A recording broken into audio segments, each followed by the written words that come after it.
Okay, all right. Like, This might be one of the chiller ones. this is definitely gonna be a chiller one. Good afternoon, everybody. We're here with Ms. Kayla Austin. I usually do not read resumes, but I thought for this one, we're gonna go down this list right here. So you were a Rocket Mortgage University recruiting intern as a senior in high school, Rocket Mortgage producer intern, Channel Public Relations, DreamWorks Animation Fellow, Revolve Inaugural Advisory Board Member, founder of My Gun's Been Removed when you were 12 years old, Meta Content Collaborator, AT&T Rising Future Maker, Scholastic National Art Award for Photography, Black Ambition Prize winner, presented at CES, Teen Vogue 21 Under 21, the Revolutionary Youth You Need to Know honoree, invited to Harvard Summer Venture Management Program, Afrotech Future 50 honoree, Vital Voices Her Lead Fellow, featured on Yahoo's In the Know series, featured on ABC 7 Chicago and Fox Chicago. Let me take a breath. Okay. My first question to you is, Whoa. Someone's mic's not on. Someone is me. Well, good thing I wasn't talking. yeah, Okay. we're good. Okay, we're good. They still got all that though. Anyway, I was just be silent until I figure out this mic. Anyway, okay, so my question to you is, what is your metric for success as someone that seems to have had so much success at an early age? Ooh, that's a really good question. I feel like I'm still figuring it out. Okay. I think I just kind of take it day by day. I feel like from what you said, you can tell my interests are like all over the place, like some things like business and communications, PR. I feel like my metric for success is kind of just like making sure I'm building my network and maintaining my connections. Okay. That's been like my biggest thing, yeah. Okay. Now, from Chicago, Illinois, specifically Bolingbrook, Yes. Illinois. Yes. Can you please explain to everyone what exactly is Bolingbrook? Yeah. Okay, Bolingbrook, Illinois. It is the third most diverse town in the state of Illinois. It's like 30, 45 minutes from the city. Okay. But I feel like it's played a really big role in just like how I view the world. Like my next door neighbors were Muslim and Mexicans. Like I just feel like I grew up just seeing different cultures and different religions just like coming out the womb, which I think I didn't realize not everybody gets to have that experience. Bolingbrook, it can get a little ghetto sometimes. Okay. But I love it. I love it. Okay. Now, you good? Yeah. Now, from Bolingbrook, Illinois, to Michigan, Yeah. an international boarding school. Please first explain. So much tea. Please explain just that transition in general and what that school gave to you, because from just doing a little bit of research and looking it up, it, correct me if I'm wrong, it doesn't seem as diverse. Yeah, definitely not. Okay, so just please explain that whole transition and then what that school is like. Yeah, in the 8th grade, I think I always knew like for high school, I was probably gonna go to like a private school. And so I had applied to like schools in the Chicago area. And I had a friend that applied to Cranbrook, which was in Michigan, which is a boarding school. My mom was like, oh, you should apply too. Like, let's just see if you'll get in. And I did. And at first, you're like, no, boarding school is absolutely crazy. We'll never do it. They offered me a crazy scholarship. So my mom and my dad were like, okay, let's just go visit the school so we just know what we're missing. So we're just aware. We visited and we were like, oh, like this is, the campus I would say is probably like larger than Howard's, which sounds insane, like say a high school is that big, but there's an art museum there, there's a science museum, they have like a middle school, 2 middle schools, and elementary school. It's just an insane campus. So like during the school day, we would have other schools do field trips to our school in the middle of the day. Okay. But it was really arts focused, and at the time, like I was really focused on like photo, just like being more creative, and I thought that was the place where I could learn creativity like in a more formal manner. And then what else? Oh, basketball. Ball was life for a period of time. Yeah, out of all my high school options, that was the only one where I could like learn on the creative stuff and then also just hoop. Even though that team, sorry, they sucked. Okay. Basketball team sucked. Okay. But you know what? I was able to help them a little bit. Okay. So, yeah. What's help, by the way? Help is, it's a can't give statistics here, but I was a freshman on the varsity team. I was varsity all 4 years, which that really hadn't happened before until me and like 2 of my other teammates in my class. So. Okay. Okay. Now, was there any passion to make that something you go into college with? Basketball? Yeah. My whole life, I thought that I was gonna play college basketball. My aunt played in the WNBA, and she played at Chapel Hill. Okay. I think like she was a freshman when Michael Jordan was a senior. But like her jersey's retired. I grew up like going to Chapel Hill basketball games, and she coached there for a little bit when I was in high school. So I just knew that I was gonna play basketball and do that. But I had a visit to Howard my junior year, and it was actually with Coach Ty Grace, who's the current coach now. And people were telling me to tell her like all the stuff that I was doing, like with My Guns and Move and like on the activism tip. And she was like, okay, like that's really cool, but like if you do that, when do you play basketball? And that was a hard reality check. I was like, oh, because I feel like my whole life, people always said, you know, you can do whatever you want to do. You can do multiple things, which you can, but with a sport, like that's like your life. And so for me, I was like, if I want to go to Howard, I feel like I want to enjoy Howard, not as a student athlete. And I think my love for basketball started to fade a little bit when it became a lot of pressure. So. Okay. Like you would say more so like turned into a job less than like the enjoyment. Okay. Yes. I understand that. Fully understand that. Now, just what would you say that was what you just said in terms of Howard, you taking that visit, it was solely around that, or was there more to Howard, or in terms of just the influence of wanting to go to Howard, especially from like a place where, again, from looking at that school, I wouldn't see where Howard would ever fit in that picture. Yeah, Cranbrook, you know, I hate to name drop, whatever. Cranbrook, you know, was an international school, not that diverse. Like my roommate, my freshman year was from China, like from Shanghai. Okay. And I had like people on my floor from like Turkey and Canada, like all different types of countries, and Korea. A lot of friends from like South Korea and China. Really dope experience, but it was mostly white. And when I reflected, I had a lot of crazy situations while I was there. And when it came to like making my school decision, I was like, okay, I know what I went through for 4 years of high school. Like, do I want to experience that again? And I feel like for HBCUs, like, this is the only time where you get to experience like blackness fully for 4 years. And I felt like at that time, I really needed that. And I felt like in 2021, like that was the time to be at Howard. So I'm really glad that I came when I did. Yeah. So would you say it was a sense of also just trying to find yourself and who you were as a young black woman as well that led you to come here? Yeah, absolutely. And I would say that people, like, I talked to people from every school that I was considering.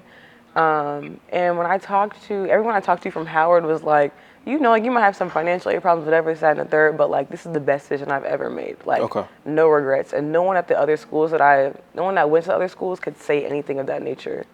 Naturally, so. So when you first arrived here, you said 2021 was your first year? Okay, that is right after COVID, correct? Yes. Okay. So first freshman class after COVID. Okay. So, and I've heard so much about 2025. Best class. 8025, the best class, yeah. Okay, so what was that transition like for you initially? Because even though, yes, you know, we're black, it still is a transition going in from a space that, you know, you're bonding with other black people because we're just recognizing each other as black, to a space where everyone's black, and now you're bonding with certain people based off of their interests. It's not so shallow. It's more, you know, genuinely what you like and what the other person likes, and just all your views and things like that. What would you say that transition was like? Yeah, interesting. I feel like even at Cranbrook, it was kind of a thing where, you know, if you're black, like we automatically have to be friends. Even if we don't have the same interests or necessarily get along, we just have to appear that way, appear unified and kind of be in each other's presence. I think when I first got here, it was super overwhelming. Like, I enjoyed it. I was like, okay, there's so much to do, so many people. Like, do I want to hang with the creative people, or am I going to be one of them outside people, or like, like just stuff like that, I think was going through my head. But I think I just naturally started to do what I wanted to do. Like, I had an allowance when I was at Cranbrook, and that my mom would give me, and I saved it up for all 4 years of high school. And when I got to campus, I was like, oh, there's a need for photography here. I quickly noticed, like, everyone here loves to have their photo taken. They like to have their first day pictures on the yard. So I used all the money I saved up in high school to buy like a Sony A7 III. I see y'all got Sonys. Yeah, so I spent all that money on that. And I made it like my mission my first semester to like try to gain all that money back by doing shoots. Like I was shooting people's like Mr. and Miss Freshman campaigns. What else? Like co-ops council. I was doing all types of stuff. I did like a special on the yard. It's like second week of school. I did a special on the yard for like class pictures in front of founders. So I feel like that kind of began into like my business mindset. And I think me doing photo let me meet a lot of different people, whether that was like HU23, juniors, seniors. I feel like photo was how I met a lot of people my freshman year. Just opened up a lot of doors, opportunities for me. Okay. Now, I know one of your close friends, Osei. Segale.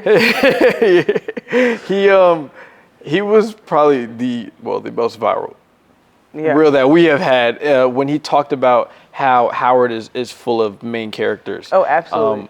I have looked at Howard as a place that actually is great for someone who's a main character but is able to kind of suppress their main characterism in order to, like you were doing, appeal to people who want to be the main character in every way, shape, or form. You know, they want their pictures. They want, of course, Sorry. yeah. Nah, you're good. Maybe that's.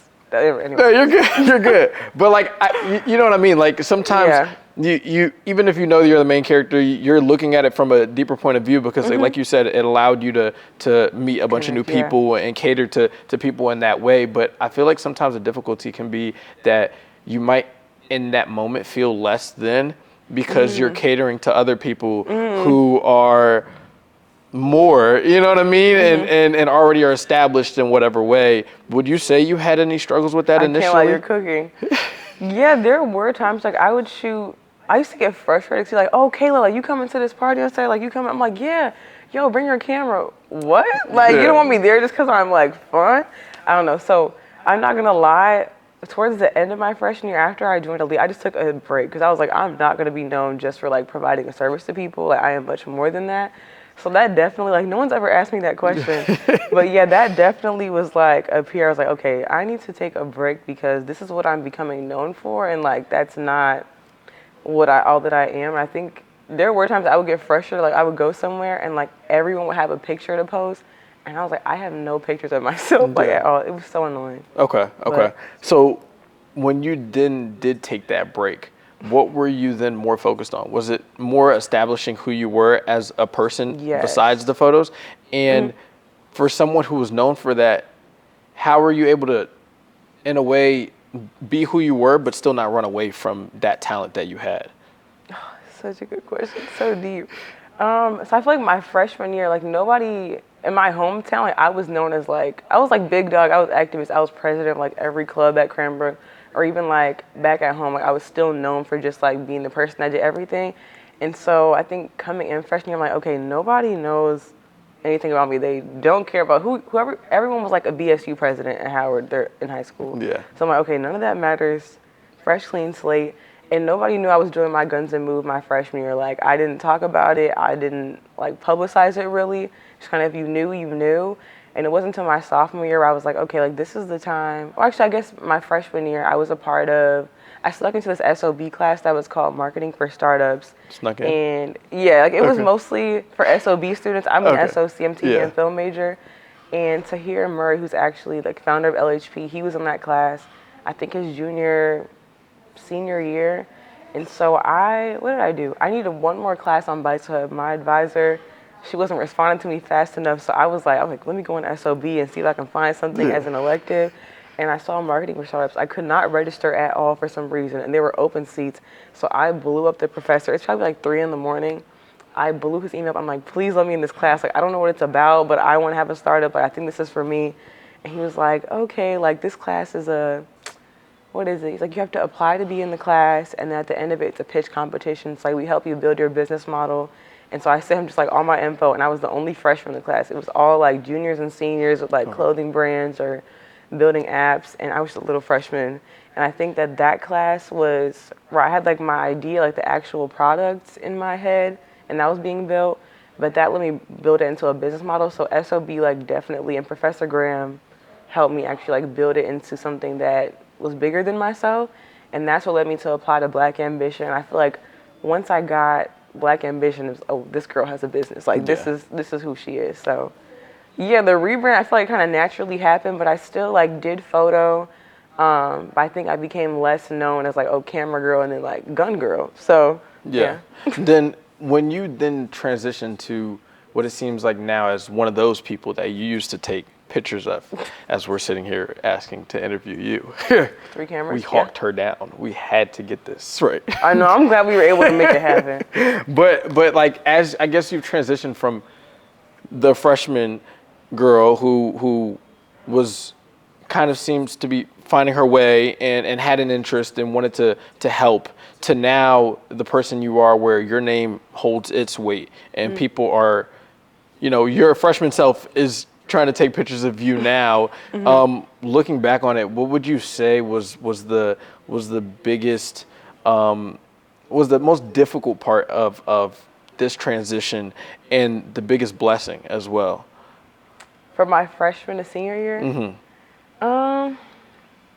I don't even know if this is like correlates to the question, but I feel like the biggest thing I've learned was that not everybody you come in with is who you're going to leave with. Okay. And I think that kind of goes like for friendships, like you can't necessarily trust everybody. I think that's one thing that I've learned at Howard. What was the second part of the question? Like biggest? Like the biggest blessing that you would say came out of that transition from the girl you were then to who you were now? Biggest blessing would be my friendships. Okay. Absolutely. I think like you've interviewed a couple of my friends like Kari and Osei, and I think that once I kind of stepped into my own, I feel like UGSA was a place where I was able to, like that's where most of my, not most of my friend group, but I feel like my really solid like members came from my UGSA team last year. Like that's including like Osei, Kari, even like Damaris, who wasn't UGSA, but like we always looped her into stuff.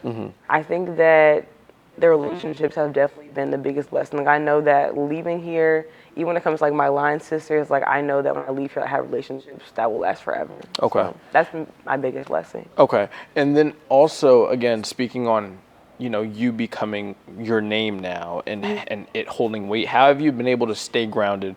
Because I feel like a lot of people at Howard kind of buy into, Goes to their head. yeah, they buy into who they are, into who people see them to be. So how have you been able to stay grounded in that? I think for me, I don't think any accolade can really make my head get bigger. Sometimes it's a good thing or a bad thing. I don't know. I'm told like sometimes I'm too humble or like I should be like walking with my chest out. But I think I understand like everything that I've gotten has been like strictly from God and from His own doing. And I know that anything can be taken away at any time, or like, the motion can slow down. Like there are seasons of slowness, and like I've had those seasons. And so I think because I know anything can come and go, and because it's not my doing, it's the Lord's, like that's honestly what keeps me humble at all times. Okay. And now speaking back to My Gun's Been Removed, where is that now? Yeah. Just overall, I opened that up for you. Good question. So for My Guns and Mood, we currently finished like the last round of our prototyping. So now, well, not the last round of it. We just got like 10 working models. So now I'm currently testing them with like gun owners and families. And then we're also running like, you might have been seeing some of the advertisements we're doing like on Facebook and Instagram, trying to get to Google too. But we're currently like building our community through advertising and like trying to see what type of demographics are really resonating with the message. So I'm doing that research on the back end now as we're testing. So that's where we're at now. And I'm really excited about, now that we have the working models, like bringing it to do demo videos like on different news stations and things like that. Okay. And for people who want to, who have an idea and want to bring that to fruition, what was some advice you would give to them and talk about some of the struggles that you encountered? Because you said TED working models now. This idea started all the way back when you were 12. It seems like there's been a lot of bumps in the road and hills you've had to climb. So just talk about that a little bit.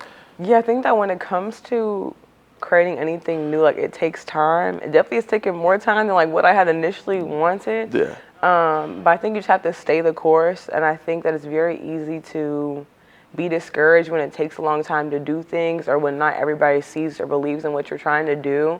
But I think for young people especially, we're the most slept on when it comes to having new ideas. Like, I don't think my 12-year-old brain works the same as it does now, but like I'm able to recognize that, okay, my younger self like really did believe in something, and like I can make this happen, and I know it will have impact.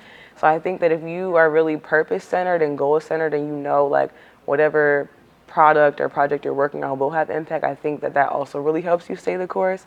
And that's definitely been the case for me. But I have had moments where I'm like, okay, like this is not going the way it's supposed to, or like this is taking a lot longer, this is more frustrating than what I thought. And towards the beginning, since I was 12, it's like, I don't know how to build this. Like, can this actually happen? Like, I don't know what to do. Like, how do I go about the patent process? I don't have money to do the patent process. But everything, I think that when you apply pressure and like look out for those people that want to help, because I think there are people that want to help young people bring their ideas to life. So I think I just stayed open to that and continued to put myself out there for different opportunities. I think a lot of my peers sometimes are scared to be told no, and being told no is very frustrating. But I feel like for every yes that I've gotten, I've probably gotten like 15 no's, and you just have to be okay with that. Okay. And now, for someone who is doing a lot, it seems like doing a lot on campus, doing a lot of how are you able to also think about what you want to do for yourself as you, again, are a senior and you're about to go into the quote unquote real world? Ooh, that's all. I keep saying that's a good question because these are really good questions. Thank you. I appreciate it. I feel like for senior year, I feel like I strategically tried not to do entirely too much on campus. Like I tried to be very selective about what I was doing and intentional. For me, I know that I love like mentoring other people, and I feel like last year I didn't really get to do that, so I stepped into the role as vice president of Elite this year. Okay. And so we just did intake for about like 70 new members, and I feel like I have like 70 like little creative little brothers and sisters that I was able to help and develop. And so I put my time into that this year. Also, you know, I didn't do UGSA this year, and so I think that's given me room to just like focus on getting a job and also having more time to focus on my gun suit as a whole. So like now I probably have like 7 credits left this semester. So instead of doing classes, like I'm doing like product meetings and advertising meetings, which I really couldn't do last year. So okay. And are you ready for the transition into the real world where, yes, the resume is steep, but compared to the real world, it's not to say it doesn't matter, but it's very much a Howard respected thing. But depending on where you're going, you're just the next person that's in here, and everything that you did before is balled up and thrown in the trash. Agreed. Yeah, that's definitely been a thought of mine. Like it's been interesting in my 4 years to see some people like they were the top of Howard, like I don't want to say worship, but just like their name held so much weight, and they graduate, and it's like, what you doing now? Yeah. I feel like that's been my biggest fear. Is like, okay, Howard, this cannot be my peak, and I 100% don't think it will be. I don't know exactly what the next step will be, or like where I'm going to live next year. Maybe LA or New York. I forgot the second part of the question. No, I was just asking, were you ready for that? Oh, am I ready? Yeah. Am I ready for I think, yeah, I'm as ready as I'll ever be. Okay. I gotta lock down some details, but I like mentally, I feel prepared. I think even just the experience that I've had on campus and just like career-wise, I feel ready to take on anything. Okay. I also want to ask, you talked about your faith. What has that journey specifically been like for someone who has probably had a lot of, I want to say, ups and downs in times of leaning into your faith, especially when you're trying to create something that, you know, forced you to have a lot of hard times where maybe you can sit there and think that God isn't looking out for me in this moment, or maybe he's not there for me in this moment, and things aren't happening how I thought it would happen, and I'm praying and I'm doing this and I'm doing that, I'm doing all the right things, but things aren't working out. How do you think that journey has gone from you know, a young age up to where you are now? Yeah, I think my faith has definitely allowed me to look at my challenges in a different way. I think that when I do have stumps, I'm like, okay, God, like, what am I supposed to learn with this? I feel like that's the first thing. I keep saying I feel like. Anyways, that is the first thing that comes to my mind when I'm going through something is, okay, like, what am I supposed to learn from this? Or how will this situation prepare me for what's about to come? Because I know that every challenge is just preparing you for the larger challenges that you're going to have when you're in a high place. And so I do believe that God is like preparing me for that. So everything is for a reason. Even when it doesn't feel like it in that moment or season. But I think right now, especially like coming into this new year where this is a year of transition. It definitely will be once May hits. I think that I'm still like, my relationship with God is always evolving and growing. And I think that in this season right now, like I'm working on like spending more deliberate time with God, whether that be like doing devotionals or like reading my Bible. Like me and some of my sisters have a devotional book where we like go through it once a week. I got to get back on track with that. But my faith, I think, has definitely held me down when it comes to being humble and like how I view success. Okay. I want to give you a second to look in that camera and send a personal message to your parents that have, helped you become the person you are. My mom is upstairs, actually. Oh, okay. She asked me to come down here. I was like, no.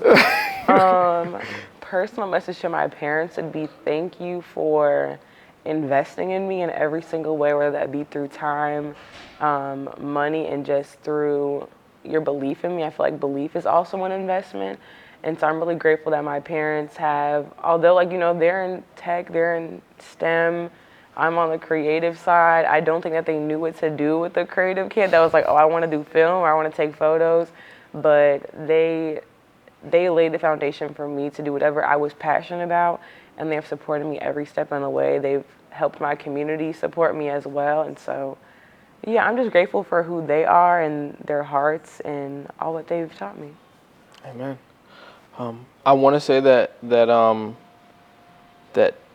although I understand those struggles of being identified as to one specific thing, I would encourage you to continue to truly lean into it because at the end of the day, we as humans are very simple in certain ways, and it's just easier for us to attach a certain person to a certain thing. And as long as you know that that's not you, I would say to continue to fully lean into it because like you have a talent for it. So if you know you have a talent for it, and this world is full of opportunities for one talent to be worked on and make a lot of money out of it, I would say that as someone that struggles with those same things, that as long as you validate yourself and you know who you are, and the ones closest to you know who you are, fully lean into whatever your talents are and whatever you're really good at, while also knowing how to say no. Because that's definitely what I learned. That's the one. This year especially, I've been super intentional about, I think I took a break from photo, not even just because of being known for that, but I just got exhausted because I was like, okay, this was something I did for fun, that I used to express myself, and now I'm helping other people express themselves, and like I'm getting tired of this. So yeah, this year I've definitely taken a more intentional step in like doing projects that I'm passionate about or that align with like where I want my work to go. So yeah, I'm not even worried about people are viewing me at this point. I think I'm doing what I'm supposed to be doing. If you associate me with that, you can do that. Yeah. So. Okay. That's it. She dropped the mic on that, by the way. She's talking to y'all. I know who you all are. I done seen y'all before. Okay. Yeah. That's all I got. I think we're good here. Yeah, you're like, what you looking at me for? I said we're good, bro.